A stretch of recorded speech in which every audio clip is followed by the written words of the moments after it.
Hello, book fans. I'm in Book Corner yet again because we're going to talk about some books. Specifically, an array of books, and the last one, which is Isaac Asimov's The Second Foundation. So, this is part of the trilogy, The Second Foundation, but it is actually the third book. Here's the list: Foundation, Foundation and Empire, and Second Foundation is the final one. I accidentally got Foundation's Edge as well, which is the fourth, and I'm not sure it's going to be worth reading. I don't think you need to read them. I got these from the library, as I would recommend you should do also, especially the first one, because the style of these books are just hard to read. They are quite short books as well, but I think that's part of the problem with them, is that they're quite short, and that's good that you can read them really quick, but they expand over such a huge area and so many characters. Whereas you look at Les Miserables, that's how you pronounce it, that's about 1,000 pages. That has far more characters than this, actually. So that's not probably a good example. War and Peace also has lots of characters. But I think the problems with all these novels is maybe not the word count, but the way the words are used, the descriptions of the characters, the character development. I just think it's a bit weak. So Asimov, as a writer based on all these, I can't remember his robot ones. I've probably read them as a child, but I need to reread them to understand if he really is that bad at writing. But yeah, it's hard to criticise, but I'm a reader, so I can criticise. It's my experience. But they're held as being legendary and part of the history, the classics in regards to science fiction. But you look at Victor Hugo and Huggy and the Bear and War and Peace Dude, the Tolstoy and whatever, and you read them, and Dickens, especially Dickens, anything with Dickens is brilliant. Philip K. Dick, there's a classic sci-fi author who is a very good writer. But Charlie Dickens, he's very good. The character development is amazing, and you really get a feel of who these people are, and you don't forget them. But in this, I struggle. There's a handful of characters throughout the entire three books, which are slightly memorable. But the good news about the characters in this one is that there is a female character, because it's just been a big cockfest, I've got to be honest, throughout these books. And the female character, though, isn't. I mean, she's good, actually. She is good, but not the best. She's a 14-year-old, so there are the elements of that from the 30-odd-year-old writer's perspective, I suppose.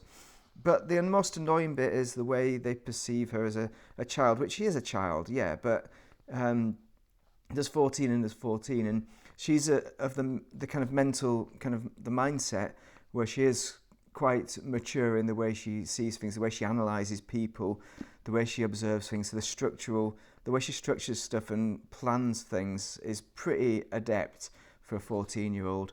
But her emotional side is the bit that is less developed, more of what you would expect of a 14-year-old, and that kind of thing. And the way that people perceive her is that way is kind of frustrating. And the 1950s bit, I suppose, I should read it out to you. So this is when a friend of the Dr. Darrell, who is the child's father, and this guy Palias, who's an associate of his. So he says, Palias says, "Do you mind, sir? How old is she?" 14, day before yesterday. 14? Great galaxy. Tell me, has she ever said she expects to marry someday? No, she hasn't, not to me. Well, if she ever does, shoot him. I think that is so sexist. It's like saying that women who are have confidence and outspoken is the word, isn't it? There's that hatred of the outspoken woman that was there in the 1950s. It's still sadly there with us today. It's not gone away, that kind of business. But I find it, I mean, I'm not comfortable with it in a book, but you kind of expect it from a 1950s book. And that's kind of one of the criticisms of the people that surround Arcadia, who is the best character probably in the entire series. But she is flawed because, as I said, the emotional side isn't as developed, and they portray her as being a child in many ways. But in the book, characters, that's the only good character in it. Her dad, everyone else, they're all terrible, really. They don't really stand out. And it bounces between many worlds as well. So there's a lot of complexity to the book, and there is so much going on, and it goes quite quickly through. So the idea is that the first book is the concept, which I hope you've read, of going through this galactic empire, the downfall of the empire, which is based on the downfall of Rome. So it's a galactic empire. It's been around 11,000 years or whatever. It's coming down. And the idea is this guy, Harry Seldon, has set up the foundation, or the first foundation, in order to bring about a resurrection of an empire, the new empire, which will be the empire to end all empires. And he's done it using psychoscience, psychology. It's psychohistory, that's it. So it's kind of a scientific psychology to predict human behaviour on a massive scale. And he uses that with the foundation to set up the new kind of empire, which will bounce off that foundation ultimately. So that's the whole premise of the whole set series, and it's kind of a bit of it's a good idea actually. I think it's a very good idea, but the implementation it bounces through time really quick, because we're talking about hundreds of years. I think we're up to 500 years by the end of this one or something ridiculous, and it's over a 1,000-year period is where we should see success, and the new empire will be in control. But the kind of spanner in the works is. There was a character introduced in the second book, Foundation and Empire, called the Mule. If you've not read it at this point, you should probably turn off now. But I'll give you the rating first. It's a 3 out of 5 experience for the whole series. It's not worth reading it if you're not into sci-fi. It's not worth reading even if you are into sci-fi and you just want a good read. But if you want to read it for the history of it, read it. But yeah. The first empire and the second empire. So this guy called the Mule interrupts psychohistory, because psychohistory can only predict standard humans, and the Mule is a mutant, a psychic mutant who can control people's brains.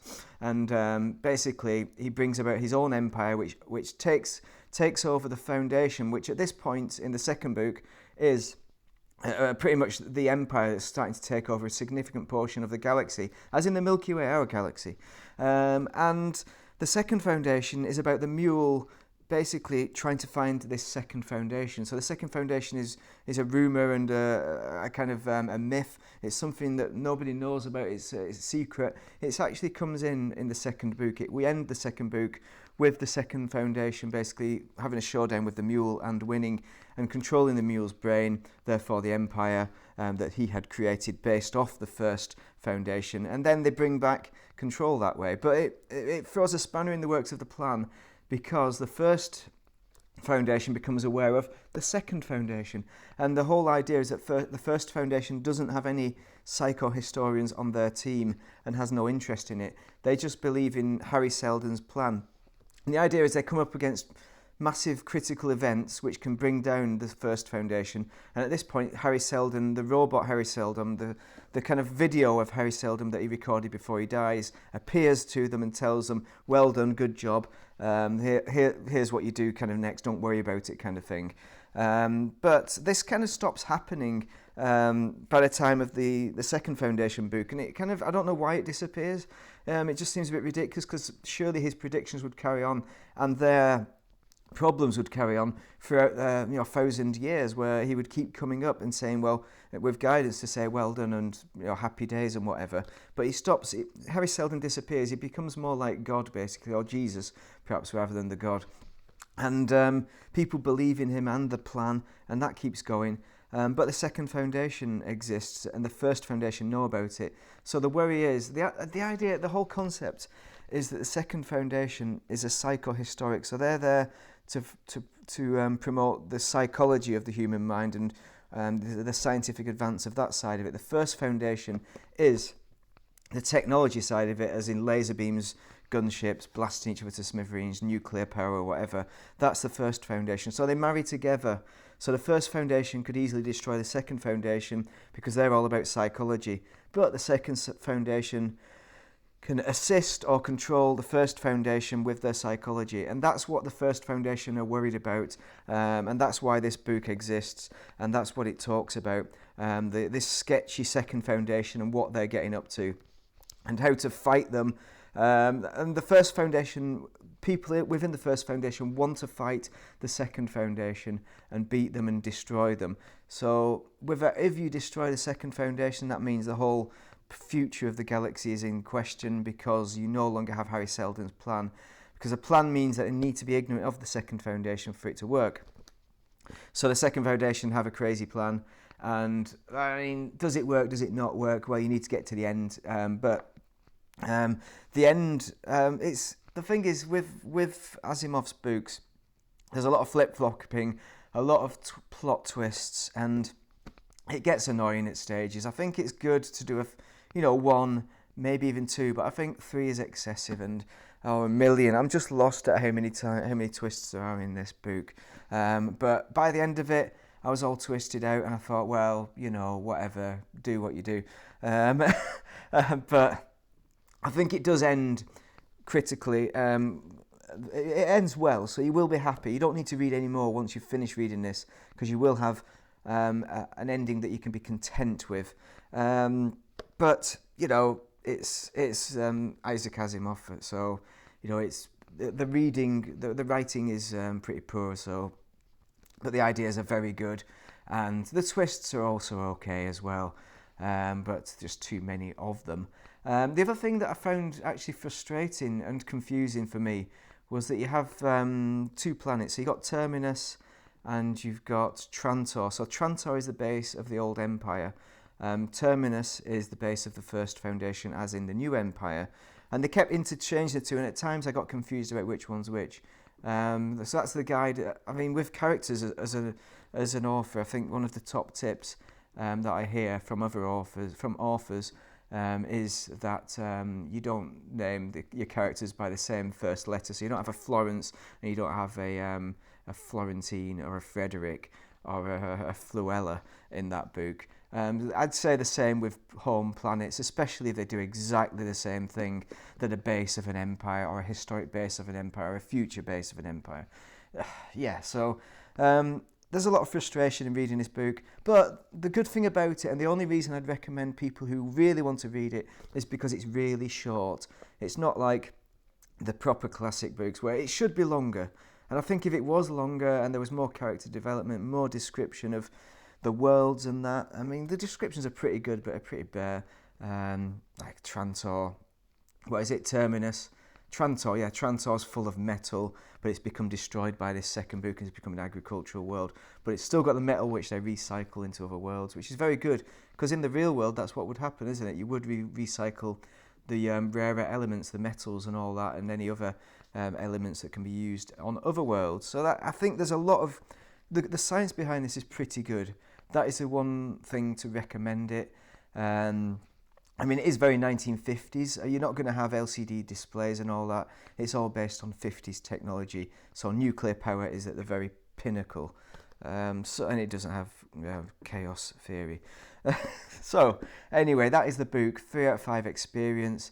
Would you read it? No, probably not. You have to be a hardcore science fiction fan, and you need to read Asimov. Maybe read his Robots or something first. I can't remember if they're any good as well, though, so watch somebody else's review. Look at Goodreads. Goodreads has some very good reviews on these books. Ignore the ones that are 5 stars, because I think they're genuinely by people who just do not have a clue and have rose-tinted glasses. Because reviewing it as a novel, I think it's heavily limited.